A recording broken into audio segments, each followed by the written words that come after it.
I am from Kashmir, India, और मैं एक पत्थरबाज नहीं हूँ। रोडीज फेम साकिब खान ने शोबिज को अलविदा कह दिया। बीते दिनों हाथ में कुरान लेकर उन्होंने अपनी तस्वीर शेयर की थी। इसके साथ लंबा मैसेज भी था। इसमें लिखा था कि वह शोबिज छोड़ रहे हैं और भविष्य में एक्टिंग और मॉडलिंग नहीं करेंगे।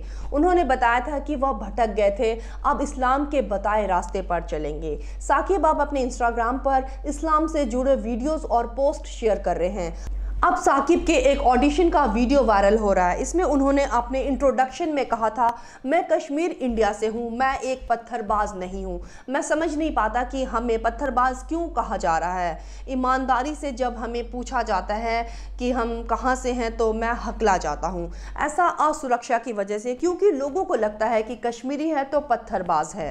I am from Kashmir, India, और मैं एक पत्थरबाज नहीं हूँ।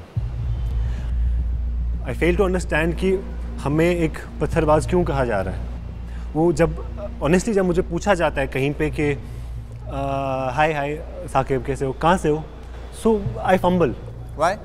बिकॉज ऑफ इनसिक्योरिटी, बिकॉज एक ऐसा अप्रोच है कि कश्मीरी अगर है तो पत्थरबाज। साकिब ने बीते दिनों इंस्टा पर लिखा था कि उन्होंने ये पोस्ट शोबिज छोड़ने की घोषणा के लिए किया है। ये भी बताया था कि ऐसा नहीं है कि उनके पास काम नहीं है और वो हार मान गए हैं। उन्होंने लिखा था कि उनके पास अच्छे प्रोजेक्ट्स है, बस अल्लाह की मर्जी थी, ज़रूर कुछ अच्छा और बेहतर अल्लाह ने सोचा होगा मेरे लिए, इंशाल्लाह। उन्होंने मुंबई के स्ट्रगल का भी जिक्र किया था। लिखा था कि जहाँ तक मुंबई के स्ट्रगल की बात है तो यहाँ सर्वाइव करना बहुत मुश्किल है, लेकिन मैं गर्व से कह सकता हूं कि 1 साल के छोटे से वक्त में मैंने नाम, शोहरत और फैन फॉलोइंग कमा लिया।